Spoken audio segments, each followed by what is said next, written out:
Good afternoon. Thank you for joining us today. First off, I'd like to acknowledge that today is Bell Let's Talk Day in support of mental health across Canada. Mental health is such an immediate and important topic, given even more weight because of this pandemic.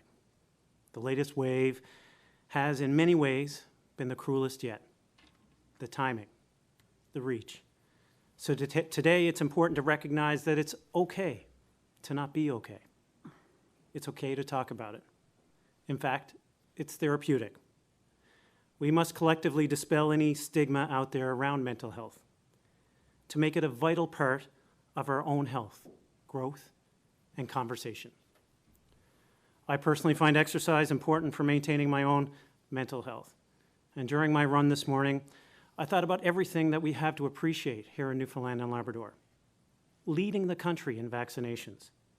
Navigating the pandemic very well, all things considered. Beautiful scenery, safety, family and friends nearby, and kind, generous people. So I encourage you all to show your support, whether that's by engaging with Bell Let's Talk online or using today as an affirmation or reminder to reach out, speak out, or check in. Join the chorus of voices supporting mental health here in our province and across our country. I'd also like to take a moment to tell everyone who has COVID-19 or recovered from it that we are all collectively thinking of you. And we send our condolences to all of those who have lost a loved one to this terrible virus. My friends, today is the second day of having our kids back in the classroom learning. In our house, it was a great week. Our kids are happy to be back. The attendance rate for students across the province was more than 80% yesterday and again today. Attendance rates for staff are pretty much normal. So this is encouraging news indeed. I spoke with several parents yesterday and heard a range of opinions. Some in support, some are still very worried. Believe me, we all feel it. When you have kids, that kind of concern never leaves you, no matter what. And our son has asthma, which many of you know is of greater concern. But we know the facts, as Dr. Fitzgerald laid out so well last week. The risk for kids' mental health and education moving forward is greater than the risk of the virus itself. And that weighs heavily on all of us. We must trust the science, the evidence. We must concentrate on the positives. Right now, almost 80% of our children between the ages of 5 and 11 have their first jab. Over 93% of teenagers are fully vaccinated, and over 70% of teachers are boosted as well. In true Newfoundland and Labrador spirit, we are leading the nation. We must keep that up. I know you are tired of hearing the mantra that vaccines work, and boosters continue to be our best line of defense. But please, continue to listen. If not, we won't get through this. And just consider this one fact from the Centre of Disease Control. Unvaccinated seniors with COVID-19 were nearly 50 times more likely to be in hospital than seniors with 3 jabs. That is an overwhelming fact, which is why we are evaluating making a change to the Newfoundland and Labrador Vax Pass to reflect booster doses in the coming weeks. Right now, there are a lot of amateur epidemiologists out there spreading disinformation or opinion disguised as fact. But for the last 2 years, we have listened to and trusted the guidance of Dr. Fitzgerald and her team of true epidemiologists. I implore you to keep doing that for our kids, for all of us. With that, I'll turn things over to Dr. Fitzgerald for today's update. Thank you, Premier. Thank you all for joining us today. We now have 20 people hospitalized due to COVID-19 severity, and there have been 308 recoveries, leaving us with 2,680 active cases in the province. Since the update yesterday, we are reporting 304 new confirmed cases of COVID-19. 240 are in Eastern Health, 36 in Central Health, 23 in Western Health, and 5 in Labrador Granville Health. 2,017 tests were completed since yesterday, with over 474,000 tests completed to date. Unfortunately, we are also reporting 3 deaths today due to COVID-19, all in Central Health. I offer my condolences to the loved ones of those individuals. This brings our total of deaths to 34. Yesterday, students across the province returned to in-person learning. I know that this has been an anxious time for many parents, students, and staff. Returning to school is one of our biggest adjustments in learning to live with COVID-19. I also know that there is still a great deal of discomfort around that concept, and I completely understand and empathize with that. After 2 years of asking you to do everything in your power to avoid COVID, it is very difficult to accept COVID as part of our ongoing reality. It has even taken me time to come to terms with this. I know that the concerns and lessons that have been our reality over the past 2 years cannot be undone overnight. This will take some time. And while we acknowledge that this is a difficult adjustment, public health must make decisions based on evidence. And the evidence shows that the benefits of school for children's development, health and well-being far outweigh the risks of illness in this population. This is supported by the advice of pediatric experts across Canada, and it is in line with the approach being taken in other Canadian jurisdictions. The vast majority of people will have mild illness with Omicron, and particularly so for children. This variant does not behave like the original strain or Delta, which caused severe illness. In terms of spread and symptom severity, Omicron behaves similarly to other respiratory viruses, such as influenza or RSV, which we see every year in children. Furthermore, unlike the outbreaks of 2020 and early 2021, we have a highly vaccinated population. Over 93% of those 12 and older are fully vaccinated, and over 77% of children aged 5 to 11 have at least 1 dose, and a very recent dose at that. This will provide some defense for the 8 weeks until they can get their second dose. That overall level of population protection is what's helping to keep symptoms mild and our hospitalization rate low. Taking all that into consideration, during the last 2 years, we did exactly what we needed to do. We protected ourselves and our loved ones against several more severe COVID variants, and we had the time to be vaccinated. All that work we put in has prepared us to now see this through. So given this variant is causing milder disease, and we are asking people to learn to live with COVID, we're often asked, why is it that we're still in alert for and impressing the importance of restrictions? This is the delicate and constant balance that public health has been working to achieve since the start of the pandemic. Our goals are to minimize the impacts on society while also minimizing severe disease and death and keeping hospitalizations at a level that our health system can manage. Our vaccination rate is helping to keep hospitalizations down, but we still have work to do.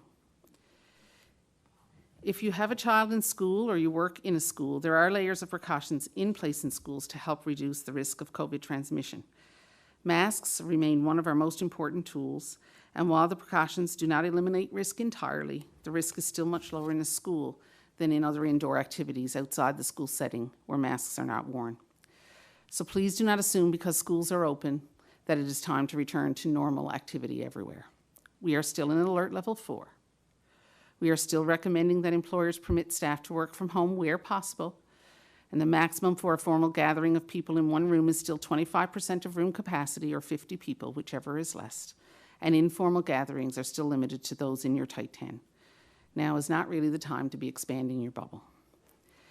We are reporting about 300 new lab confirmed cases per day, and this will increase in the coming weeks as a direct or indirect result of school exposures. Schools are essential, so we have to accept that increase so that children can get back to where they need to be. To balance that essential increase that we will see, we need to avoid a similar increase from non-essential activities. When cases rise, a rise in hospitalizations follow. We need everyone to stay the course while we navigate this critical transition period.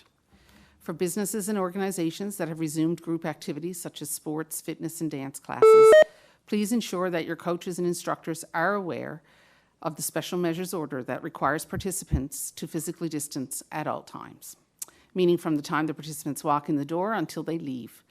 We are getting reports of situations where distancing is not being maintained, and this is important, especially during physical activity and without masks. When we receive information such as this, we engage with environmental health officers, with digital government and ServiceNL, who can reach out to the businesses or organization to ensure they understand the requirements. I also want to address some changes that we have made around contact management. With about 13,000 lab-confirmed cases of COVID-19 in the last month, and likely thousands more cases that have not been lab-confirmed, many people will find themselves exposed to COVID shortly after recovery. Anyone who had a COVID infection that began on or after December 21st and subsequently becomes a close contact in the following 90 days, they are not required to isolate or be tested.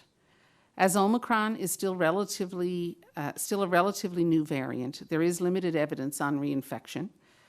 However, given what we know about the immune system response to viruses, it is expected that protection will last at least 90 days.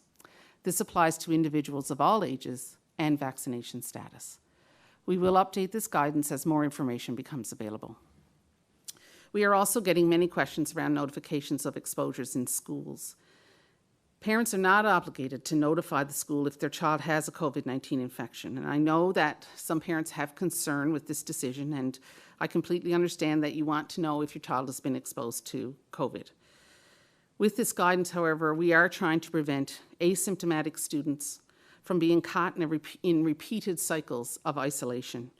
That would take a toll on the mental health of the individual, the well-being of the family, and school and society's ability to function. Again, this is all part of that careful balance of benefits and harms, and I'd like to thank parents and staff, school staff, for their understanding and patience moving through this transition period. If your child develops symptoms, use your rapid test kits as instructed that were sent home. If both tests are negative, your child should stay home until their symptoms are improving and there is no fever for 24 hours. If you are out of rapid test, please contact your school administration to refill your supply. If your child develops symptoms after receiving their vaccine, that is likely an after effect of the immunization, and you should not use a rapid test in this case. They should stay home and only use a rapid test if symptoms persist or worsen. I'd like to take this opportunity to encourage everyone who is eligible to get your COVID-19 vaccine booster dose. Emerging evidence now shows that the risk of hospitalization are greatest for those over 50, and this increases with increasing age. It also shows that booster doses offer more protection than 2 doses. So as previously mentioned by the Premier, those over 50 years of age, you're up to 49 times more likely to be admitted to hospital if you are unvaccinated compared to someone who is fully boosted. If you have 2 doses of vaccine, your risk of being admitted to hospital is still much lower than if you are unvaccinated, but you are still 17 times more likely to be admitted than someone who is fully boosted. About 70% of those over 70 have had a booster dose, which is very good uptake. We'd like to see that continue, of course. However, booster dose uptake in the 50 to 69 age group is much lower at only 40 to 50%. So we strongly encourage anyone who is eligible to get their booster dose, and especially those in the 50-plus age category. Please make the choice to ensure that you have that maximum protection available. There is no doubt pandemic fatigue is stronger than ever, and each and every one of us are feeling it. This is Bell Let's Talk Day. Today and every day, we need to keep talking about mental health. We need to be compassionate and kind to one another, but we can often forget to be kind to ourselves. We don't have to stay strong all the time. Some days we just need to take stock of how we're feeling and do what we need to do to keep our cup from running empty.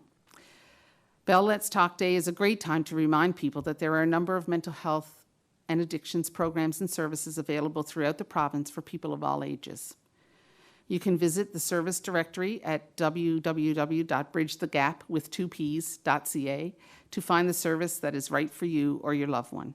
You can also call our Provincial Mental Health and Addiction Systems Navigator, Monday to Friday, 8:30 a.m. to 4:30 p.m., toll-free at 1-877-999-7589. Take care of yourselves, be kind, and hold fast, Newfoundland and Labrador. Thank you. Well, thank you, Dr. Fitzgerald. I'll now invite comments from Minister Haggie. Dr. Haggie? Diseases specialists in the province for pediatric and for adult infectious diseases are available and will continue to be available to provide their expertise in guiding who would benefit from these treatments. They are not for everybody. They are designed to reduce the risk of hospitalization in those who are at significant risk of hospitalization. So it would be the elderly, it would be the partially vaccinated, and it would be people who are immunocompromised. There are very clear clinical criteria. You have to have a positive COVID test, and it has to be within 5 days of the onset of symptoms. There are, however, significant challenges with these medications. They have severe and widespread drug interactions, for example. So this discussion is one that needs to take place in some detail. We are aware of one course of treatment that has been prescribed currently in Eastern Health, and we will continue to monitor that. As the supply of that drug increases and it stabilizes, then we're working on plans to make this available in a more traditional way through community pharmacies, for example. But that's for the future, the next few weeks, and not for today. So I would just close by saying it's Bell Let's Talk Day. 5 cents from Bell is 5 cents more than we have at the moment, and get the shot. That is your best defense for yourself, for your family, and your loved ones, and for all of us. Thank you, Premier. Well, thank you, Minister. We'll now welcome questions from the media. Of course, online today, we're joined by Minister Osborne, Tony Stack, and Kim Christensen. Thank you, Premier. Today we have 7 reporters joining us. The first round of the question and answer session will give each reporter the opportunity to ask one question and one follow-up. There will then be a final round where each reporter will have the opportunity to ask one final question. Our first questions are from Richard Duggan with VOCM. Richard, please go ahead. Thank you. My question is for Dr. Fitzgerald. As was referenced in your opening remarks, we've said that this Omicron variant of COVID-19 is often less serious than other strains, but over the last couple of weeks, we've seen far more deaths from Omicron than any other in this province, including the 3 that were unfortunately announced today. Given that this strain is said to be less serious, why is it that we're seeing quite a higher death toll with Omicron? So when we're talking about that, we have to consider that we're looking at rates, right? So we have, and this is part of why we are saying we need to take things slow, is because when you have a large number of cases, so when you have a virus that's spreading quite easily and rapidly and you have a large number of cases, then even if it's a milder virus, you are still going to end up with more people who are end up with severe disease, and some unfortunately who die. So it's not really because the disease is more fatal, it's because we're seeing more people with it. And that's why we have to take this slowly and ensure that, we don't open the tap too quickly and have a large number of people, many thousands of people sick all at the same time, so that we can maintain that capacity that we need to maintain. So it simply comes down to numbers, I guess, in the end. And my second question is also for Dr. Fitzgerald. On last week's briefing, you made a comment about gatherings outside of school settings, such as kids' birthday parties, and how they're not recommended unless it can be kept to a kid's steady 10. I've seen a lot of criticism about this from parents who are questioning this while kids are allowed to go to school. Can you address those concerns and explain the rationale behind making that recommendation? So what we're trying to do, as I said earlier, we're trying to You know, we know that we're going to increase case counts by allowing kids to go back to school. That's, you know, we have more interactions when we're in school. There's no doubt about that. So we will see more cases. So in order to keep that level at a point where the system is able to, you know, withstand it, be able to handle the hospitalizations that come potentially, you know, we have to reduce that risk in other places. So we have acceptable risk here at one level, and then we need to try to keep the overall risk low. So, you know, we want to reduce the risk in other non-essential areas. You know, that's why we don't want people to be having more contacts outside of school where masks won't be worn and those sorts of things.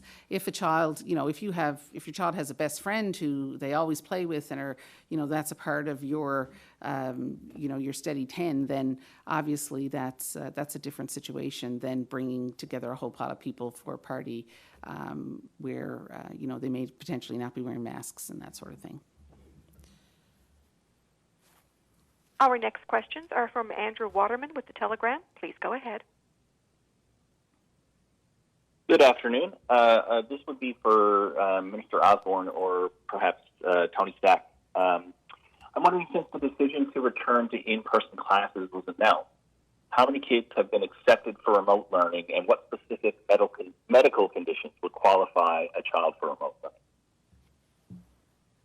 So I think Mr. Stack can add to this as well. But you know, today we have announced that we are expanding what we're offering through CDLI, for example. And just to give the details, Tony can expand on it. Currently, we have over 40 courses that can be accessed by high school students. CDLI, Center for Distance Learning, has primarily been utilized by people in remote and rural communities. We are encouraging all students in the high school level to create an account with over 40 pre-taped instruction of curriculum.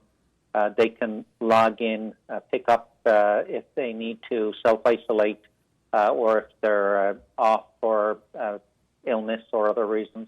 They can log in, pick up where they've left off. It won't be their classroom teacher, but it's a qualified teacher who's pre-taped the instruction.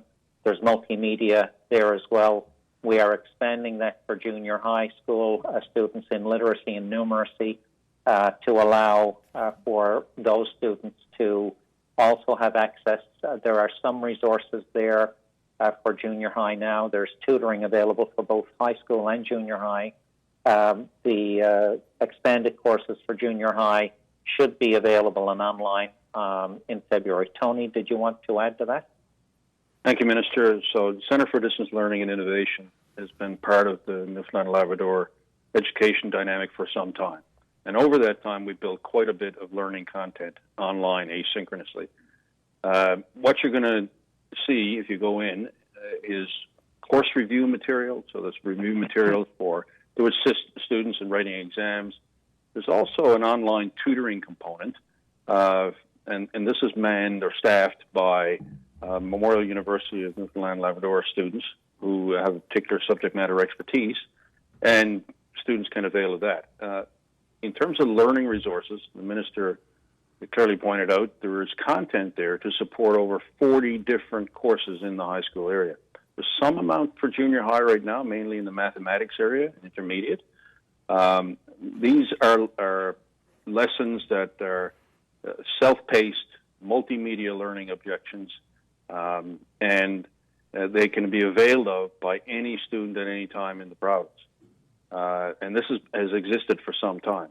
In normal pre-COVID times, it would be a supplement to what's happening in the classroom, or to assist a student who might be home for another medical reason, like a broken limb or whatever. In this period of time, it's for anybody who might have to self-isolate. Not really intended for long-term learning, but it is an excellent resource. With the addition of 6 additional teachers to start populating some content in the intermediate capacity, this will greatly enhance our ability to support students in their learning when they have to be at home. Obviously, the most ideal learning environment is face-to-face in the school setting. In terms of the original question pertaining to the number who related to immunocompromised, I'm not really, we have a medical definition, best alluded to by medical professionals, but if we had a process for application and there are about 29 students who have been attending a school called Connect Ed, which we instituted last year, for all of their learning since September. So that is a very special criteria. If there's any new or emerging situations that we're not aware of, with respect to immunocompromised children, please contact your administrator and see what we can do to process applications. And this would be a question for, I believe, Mr. Haggie. Is the Department of Health tracking cases of long COVID in the province? And if so, is there any information you could provide?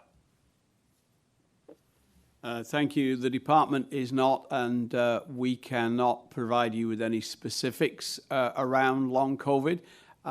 We will certainly take that under advisement and speak to our infectious diseases experts to see how that could or should be done.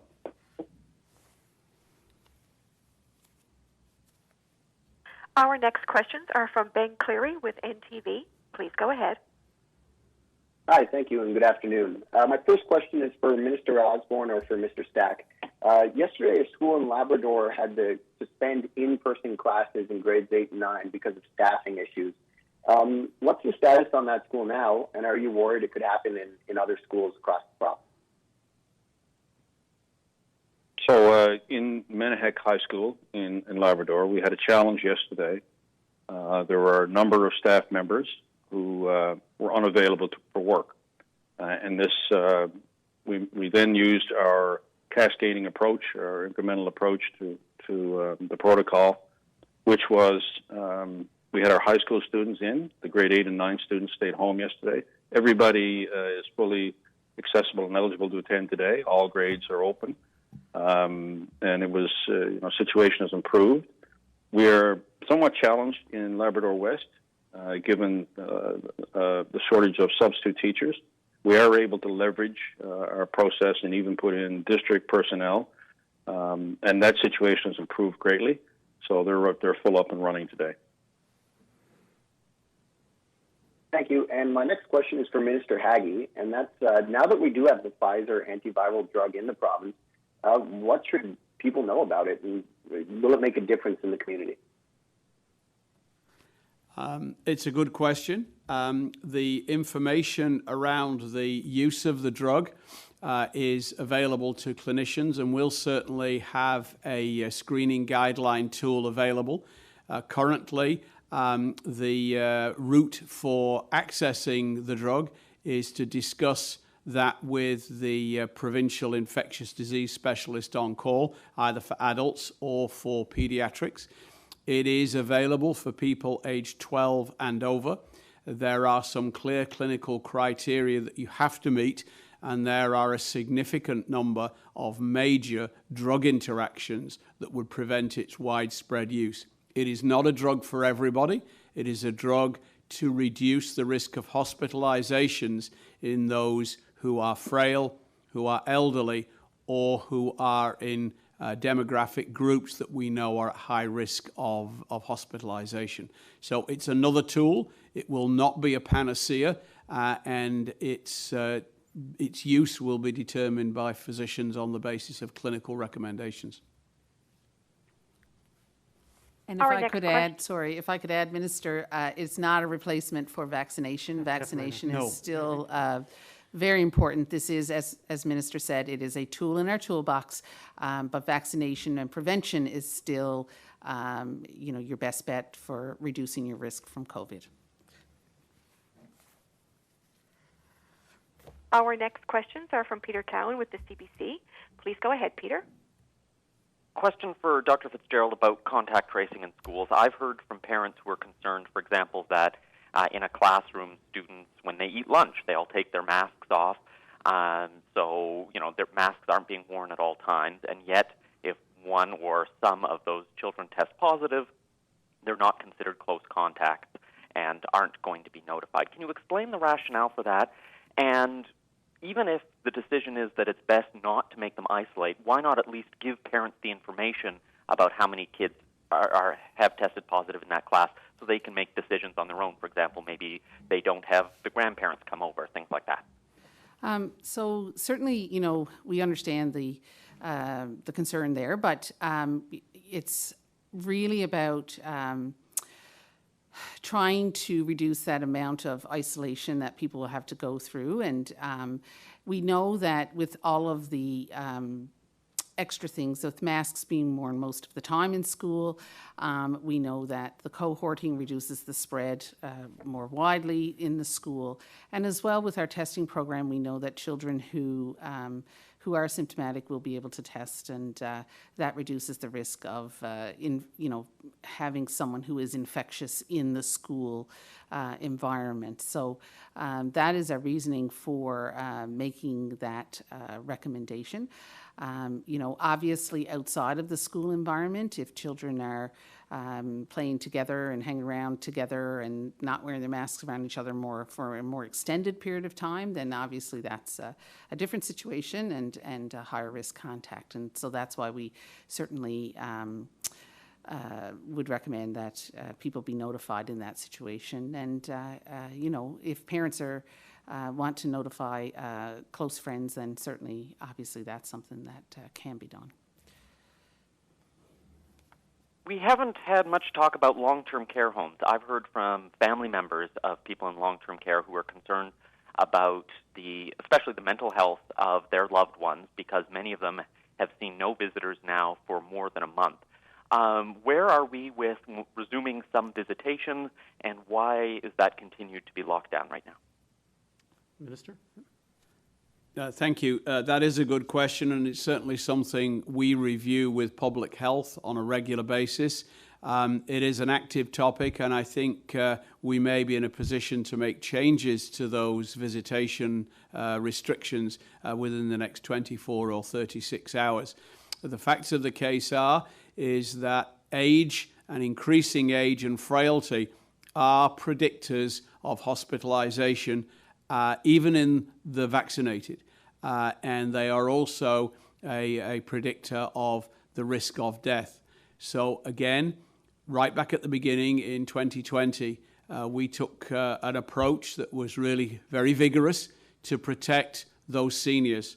And whilst I accept the comments about loneliness and isolation, it is still less risky for them than being exposed to COVID. Now, with the advent of a rapid testing protocol, with the presence of significant uptake of boosters, the balance of risk shifts slightly, and as that shifts, we will adjust our visiting requirements. And as I say, I think we'll be in a position to make an announcement on that front within the next 36 hours.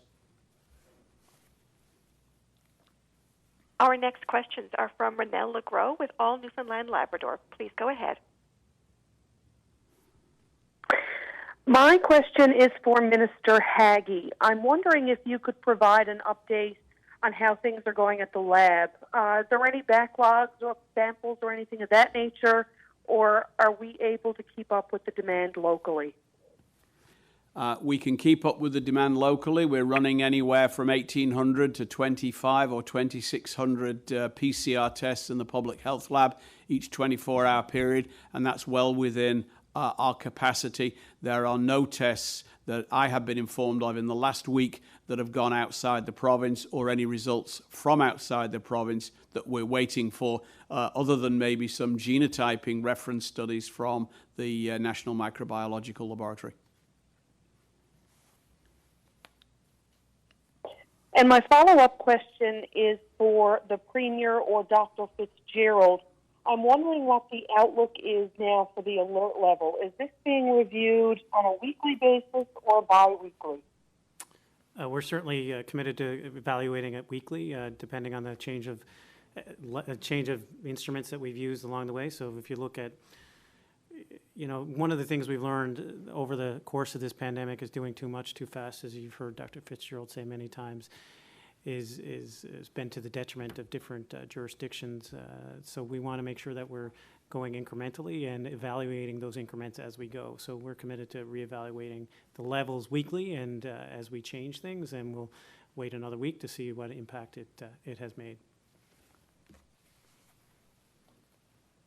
Our next questions are from Roger Bill with the Shoreline News. Please go ahead.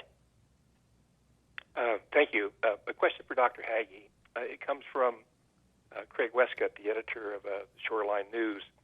And Craig would like to ask, can you tell us what percentage of the people who have died, 34 people who died, were vaccinated and what percentage were unvaccinated?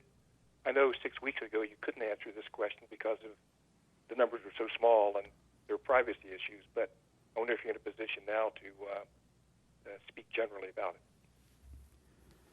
it. In general terms, the last report from our modeling group showed that our last kind of group, if you like, of Omicron likely related deaths, there were about 60% who had had vaccination of one form or another.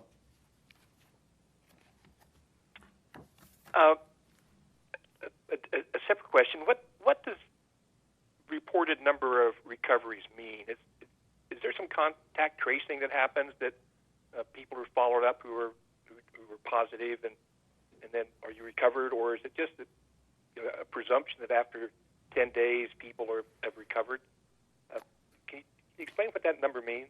Yeah, so it certainly it's changed as we've gone through the pandemic, and initially, obviously, all cases were being followed by public health until the Omicron wave, and now, as everybody knows, that's just not possible anymore. And so at the moment, what we look at is if you are 10 days post test date and you are not seen as being hospitalized or having severe disease in some way, then you are considered recovered.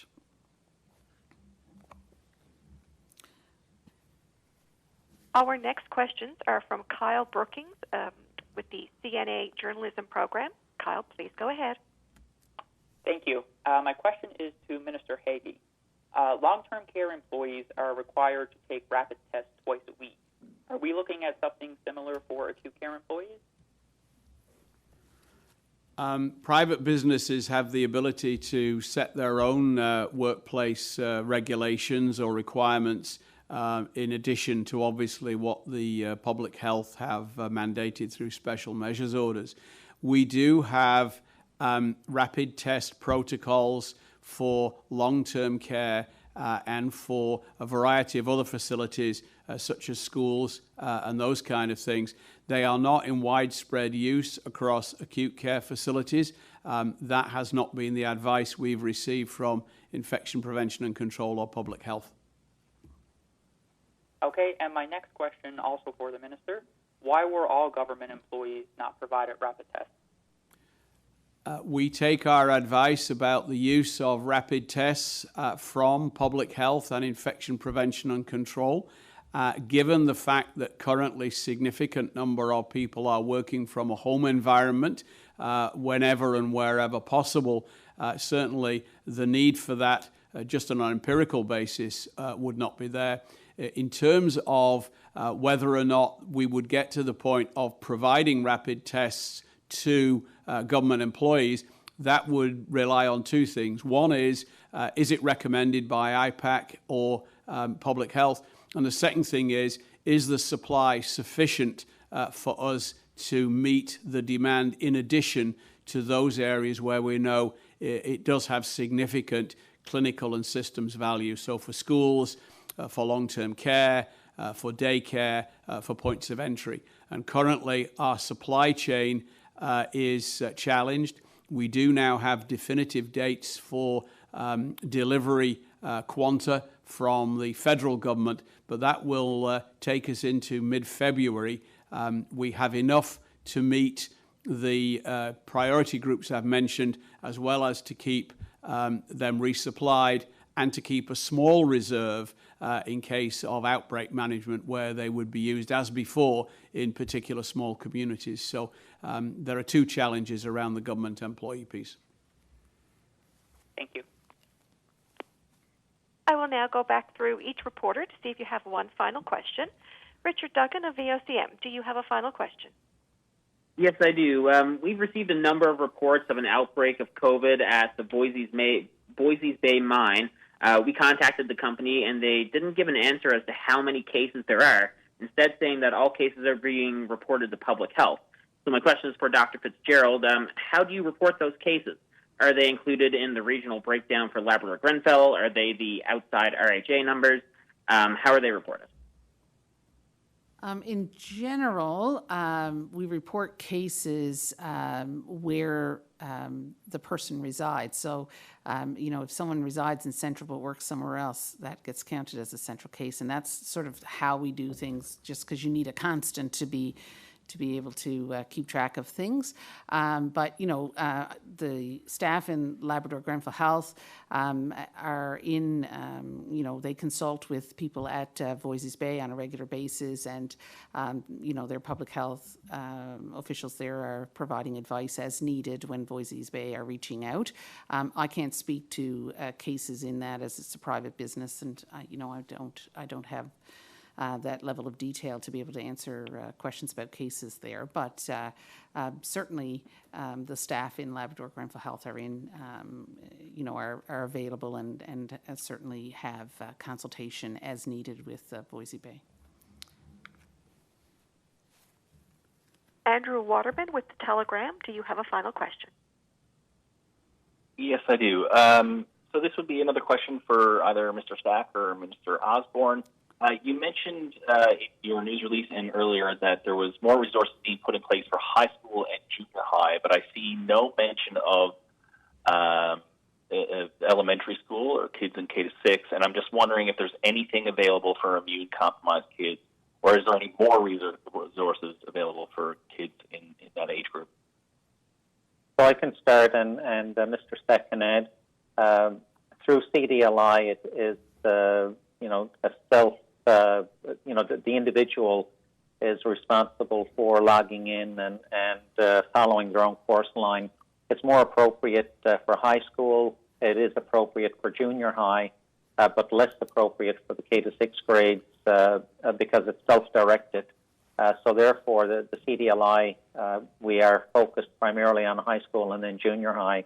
In terms of other resources, there is a continuance of learning, and Mr. Stack, you can probably add some more detail in that regard.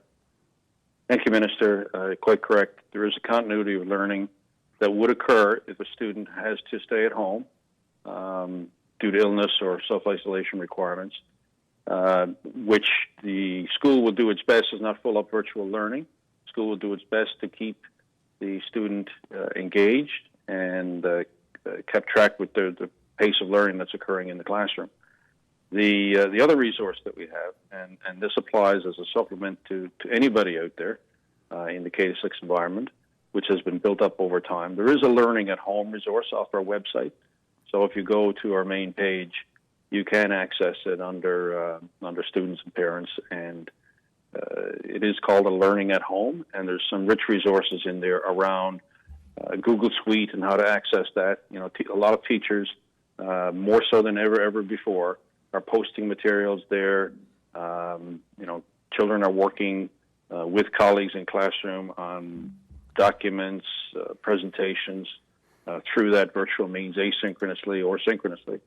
So there are some things that can be done, and I would encourage any parent then to check out our website for their K-6 child to augment learning that's happening now in the classroom, or in situations where they have to stay home for medical reasons. Ben Cleary with NTV, do you have a final question today? I do, thank you. I have a question for Dr. Fitzgerald about isolation requirements. If someone is fully vaccinated and a close contact of a positive case outside of their home, they can still go to work or school. But how does this apply to sending kids to daycare or after-school programs?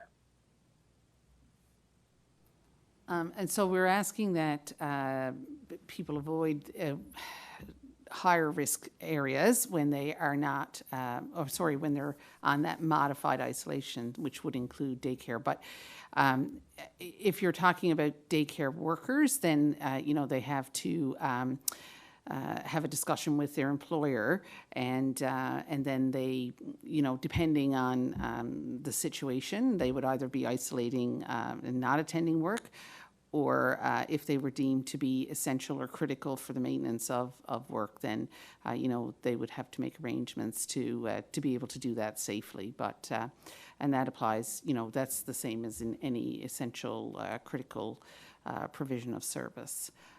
But generally speaking, if you're in a higher risk category, which are outlined on the flow chart and on the website, then, you don't go to work. Thank you. Peter Cowan with the CBC, do you have a final question? I do. It's one for Dr. Fitzgerald or Minister Haggie, depending on who has the information at their fingertips. Today is the most number of deaths that this province has reported during the pandemic, and some of the figures that the minister gave us a second ago, that 60% of the deaths we've seen are people who are at least partially vaccinated. Does this raise any concerns for you about the efficacy of vaccines? And in a general sense, can you give us an idea of what sort of person we've seen who has died from COVID-19? So no, it doesn't it doesn't influence how I feel about the efficacy of vaccines. We know that vaccines are still quite effective at preventing severe disease and death. We can't prevent all, and I don't, we've never made that claim. The vaccine has never made that claim. This vaccine is very good at preventing severe disease. It's, and if you're boosted, it's even better. So, we know those are facts. When we have such a highly vaccinated population, and if you look at where our deaths are in the age ranges, generally deaths are in older people. Those people over 70, for example, with 2 doses, you're almost 100% of that population is vaccinated. Over 98, 99% are vaccinated. Of course, you're going to see deaths in vaccinated people because that's pretty much all there is. So, this is not, once again, I caution people with looking at numbers without really diving a little bit deeper into them, because we are going to see deaths in people who are unvaccinated, and we're going to see deaths in people who are vaccinated. But what we know is that your risk is much higher of winding up in hospital if you are unvaccinated versus if you are vaccinated, and certainly versus if you are boosted. So the vaccine is still very effective at preventing that severe disease. Rationale LeGros with All Newfoundland Labrador, do you have a final question? Yes, my question is for Minister Haggie. We have a number of hospitalizations now. I'm just wondering if you can give us an update on how things are going within our hospitals and the system. For example, are services slowly returning to normal now? Any concerns with staffing levels and so on? Certainly, the staff in isolation piece has improved. We now have 759 healthcare RHA staff isolating currently. 561 of those are isolating because they are contacts or they're work isolating, and 198 of those are isolating because they are positive. Our bed occupancy is around the same level as last week, overall around 83%. We still have more people in hospital with COVID than because of COVID. We currently have 20 in with the effects purely of COVID. That's why they're there. And then we also have people who are in incidentally who have tested positive but are in for fractured hip or abdominal problems or whatever the case may be. So the total number of people in the hospital system currently is 80 who are COVID positive. We have never restricted access to cancer surgery or urgent surgeries.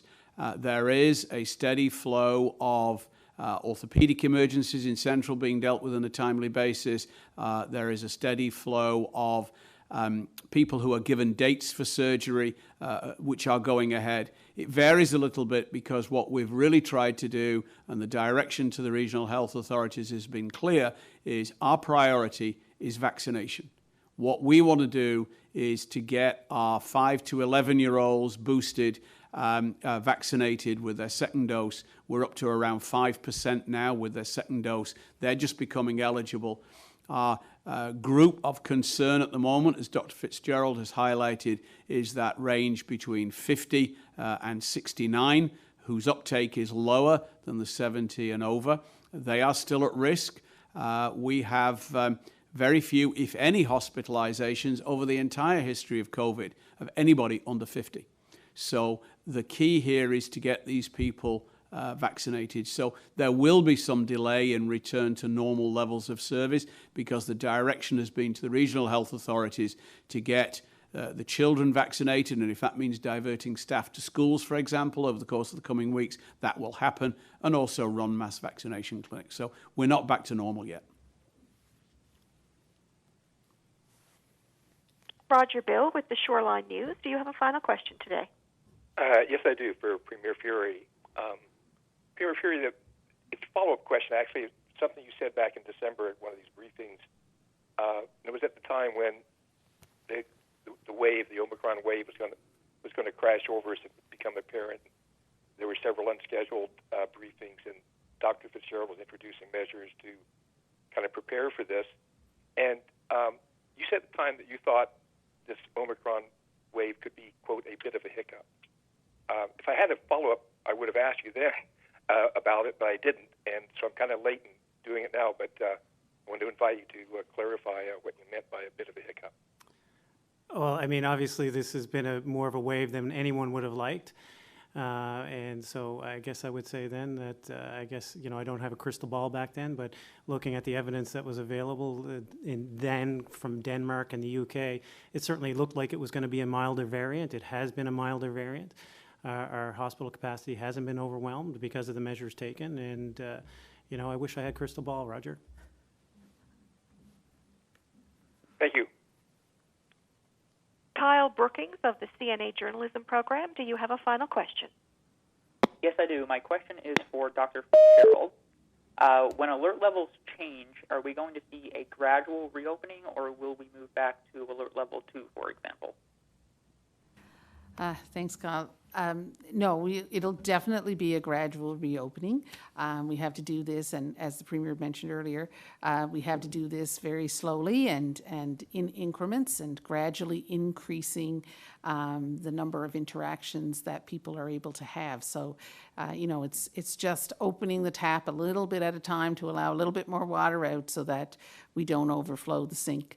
And that's really the way that we have to do it. So we're watching things very closely, and certainly watching our hospitalizations and the rate of increase in our hospitalization, the rate of increasing in our cases that we know about. All of these things will be very important for us to help us determine, when we can move from one or ease restrictions a little bit at a time. So it's going to be a slow process, and it may not even be, alert 4 to alert 3. It may be some modifications within alert 4 before we move to alert 3. We just kind of have to look at things and see where we can make those changes to allow a little bit more functioning in society and not increasing our risk too much. So more to come, I guess. Thank you. Thank you, everyone. Premier, do you have any final comments you'd like to make today? Yes, thank you all for joining. I think if you take nothing away from today, please take away that vaccines work. And the simple fact that Dr. Fitzgerald and I highlighted the same statistic from CDC, not our statistic, that unvaccinated seniors with COVID-19 were nearly 50 times more likely to be in hospitals than seniors with 3 jabs. That's all you need to know, that vaccines work. They're efficacious. They've done their job in preventing our hospitals from being overwhelmed.